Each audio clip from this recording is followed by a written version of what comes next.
Naprawiłem tę płytę dyskiem. Sam sobie nie wierzę, ale wróćmy do początku.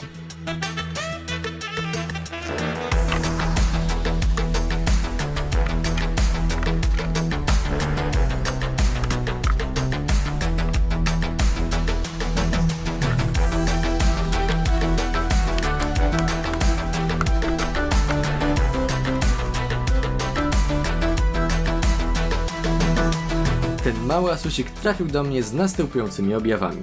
PC się włącza, pokazuje się logo producenta, ba, słychać nawet pojedyncze piknięcia. I na tym objawy się kończą.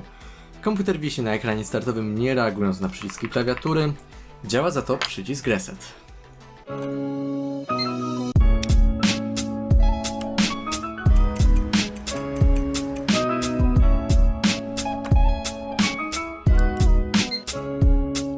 Wiecie co? Raz mi się zdarzyło, że hasło ustawione na BIOSie nie zniknęło po wyciągnięciu baterii, ale pomogło użycie pinów do resetu BIOSu.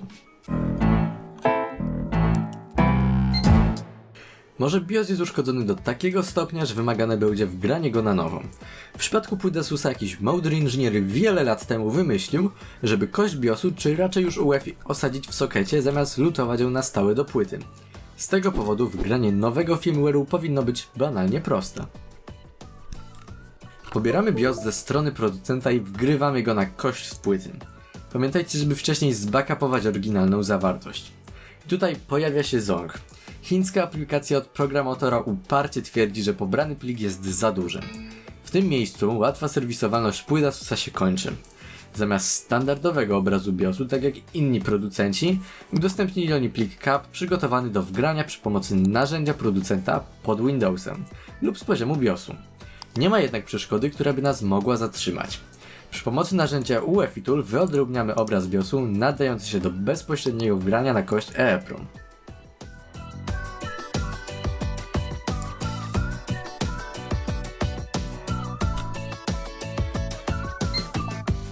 Czas na myślenie poza pudełkiem.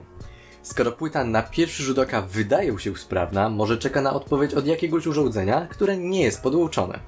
Braku komunikacji np. ze zintegrowanym kontrolerem LAN czy audio niestety nie jestem w stanie zdiagnozować. W trakcie ostatniej deski ratunku postanowiłem podpiąć, co miałem pod ręką.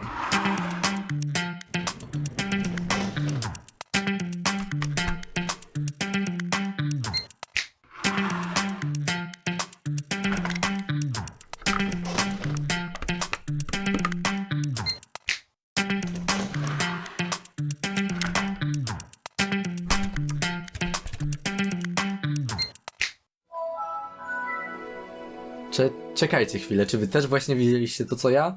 Czy opary lutownicze zaczęły powodować omamy wzrokowe? Spróbujmy może jeszcze raz. Wychodzi na to, że z jakiegoś śmiesznego powodu płyta ta nie chce uruchomić się bez dysku. A wiecie co? Spróbujmy teraz odpiąć dysk.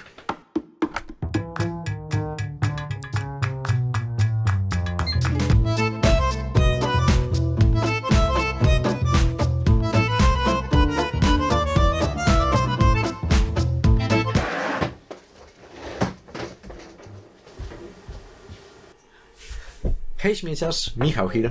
Teraz powinienem dogłębnie i naukowo wyjaśnić, co się stało. Problem w tym, że nie mam zielonego pojęcia. Spróbujmy może odtworzyć usterkę i wgrajmy oryginalny BIOS.